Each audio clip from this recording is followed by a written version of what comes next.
go to Robert Kirubi.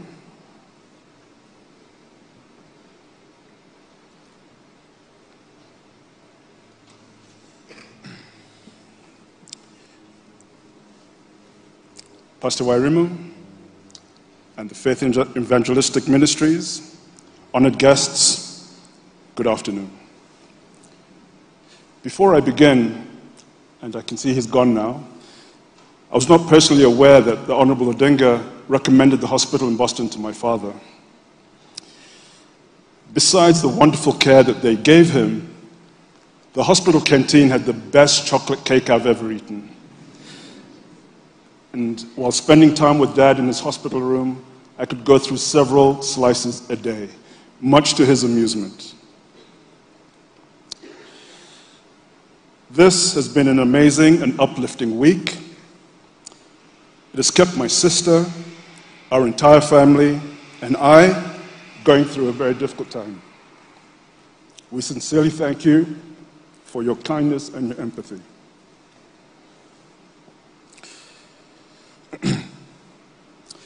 You've all told amazing stories about his generosity, his intelligence, his work ethic, but there's perhaps one thing that hasn't been mentioned to its fullest, and it may come as a surprise to many of you. Dad loved a good argument, especially with me. After I left Kenya to go to university and later on to work, I'd come home every so often on holiday, and we established a little routine between us. The night I was leaving home to go back to work or to university, whatever it was, we'd have dinner together at home, either just the two of us or with some family members around. We'd almost always get into an argument about something. It was our manly Kirubi way of telling each other that we'd miss each other. And it used to be quite profitable for me. Before I stormed off and got in the car, he'd always make sure at the end of the argument that my pockets were filled with either US dollars or pounds. I remember one particular discussion. I asked Dad, have you ever thought of what you will do when you retire from work? I blame my youth and naivety at the time. As you can imagine, things went downhill very quickly. I'll spare you the blow-by-blows, but we got into a very technical discussion about the definition of work.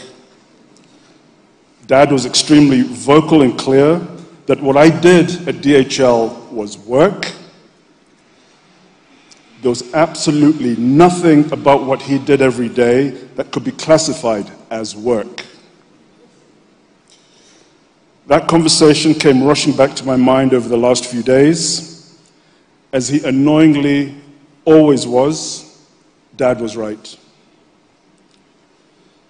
The thing is, though, I've heard a lot about loss. And personally, after this week, I refuse to accept that we have lost anything. As I look around this wonderful church, I recall the individual conversations I've had with many of you at home, all the wonderful tributes from everyone. My sister and I, our whole family, have not lost anything. Our Father lives on in every single person he touched, every person who acted upon his advice, counsel, and mentorship.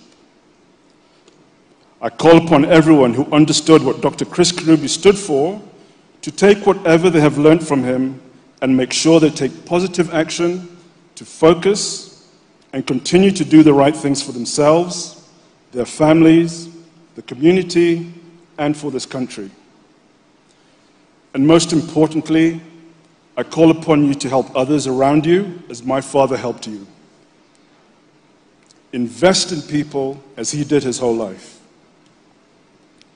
He may not be physically here, but that is how he will continue to live amongst us forever. I won't accept that we have lost him, and I look to you all to hold yourselves accountable to take his wisdom forward.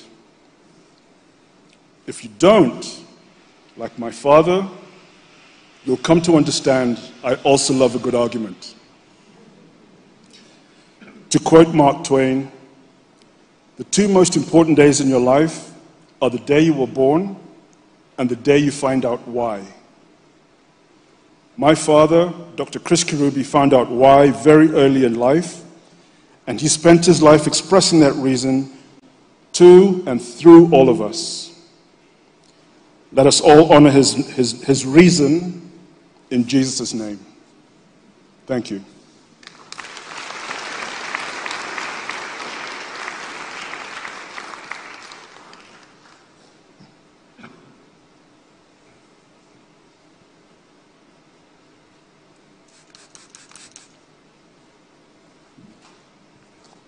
I would like to thank you very much for being patient. I think we have another